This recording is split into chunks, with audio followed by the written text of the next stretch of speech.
forgotten bunker.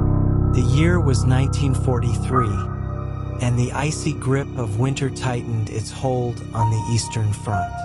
Amid the relentless battles and the endless cold, Sergeant Klaus Reinhardt and his small platoon were given an unusual mission: investigate a derelict bunker deep in the forests of Belarus.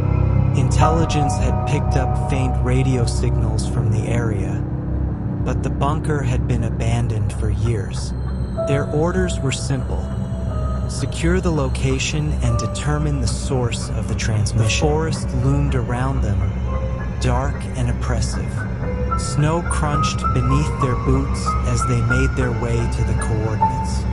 When they arrived, the bunker's entrance yawned open like the maw of a beast. The iron door hung loosely on its hinges, and a faint, almost imperceptible hum emanated from within. "Stay alert," Klaus ordered, his voice steady despite the unease gnawing at him. The soldiers nodded, their breaths visible in the freezing air. They stepped cautiously into the darkness, their flashlights casting long, flickering shadows on the cold, damp walls. Inside, the bunker was a labyrinth of narrow corridors and rusting machinery. The walls were lined with faded propaganda posters, their slogans now indecipherable. The deeper they went, the stronger the hum became, accompanied by a strange warmth that defied the icy temperatures above ground. The contrast was unsettling, as though the bunker itself was alive, its metallic veins pulsating with an unnatural energy. Private Muller, the youngest of the group, suddenly halted. "Sir, do you hear that?" he whispered, his voice barely audible over the hum. Klaus strained his ears and caught it.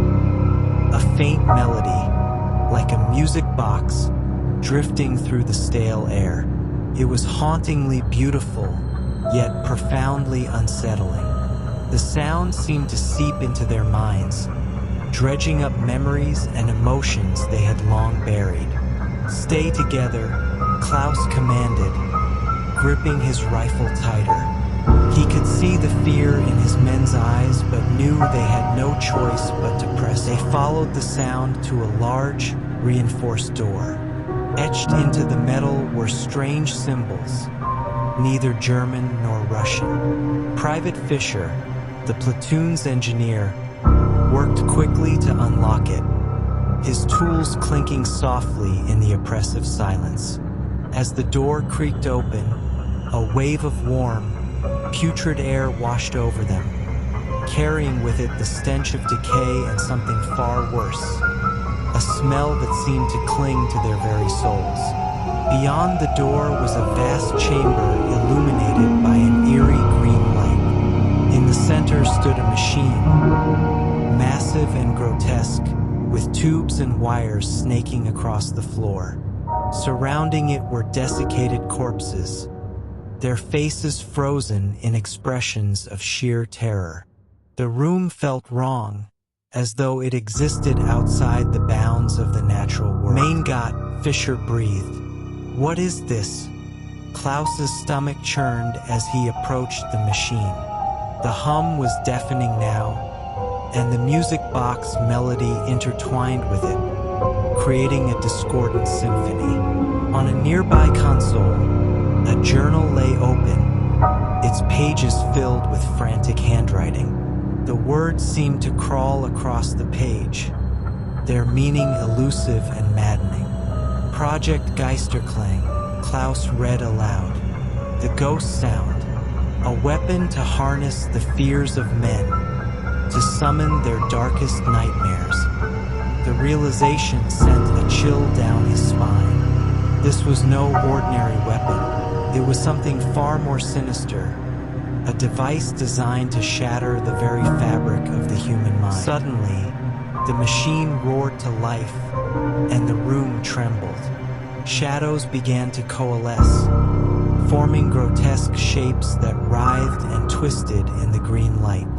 The corpse's eyes snapped open, glowing with unnatural light, and their mouths contorted as if to scream, though no sound came out. "Fall back," Klaus shouted, but the exit slammed shut with a thunderous clang. The shadows lunged, and chaos erupted. Bullets passed through the wraith-like figures, and the soldiers' screams echoed in the chamber as the apparitions overwhelmed them one by one. Klaus fought desperately, his rifle useless against the horrors before him. He grabbed a grenade from his belt, pulling the pin. As the shadows closed in, he hurled it at the machine, hoping to destroy the source of the night. The explosion shattered the hum, and the chamber was plunged into darkness. When Klaus awoke, he was alone. The machine was silent, its grotesque form reduced to smoldering ruins. The bodies of his men were gone, as if they had never been there. The only evidence of the horrors he had faced was the journal, now charred and illegible, lying at his feet. Klaus stumbled out of the bunker into the blinding snow, the haunting melody still echoing faintly in his mind. He knew he could never return to his superiors with the truth. Some horrors, he realized, were meant to remain buried in the icy depths of forgotten battlefields.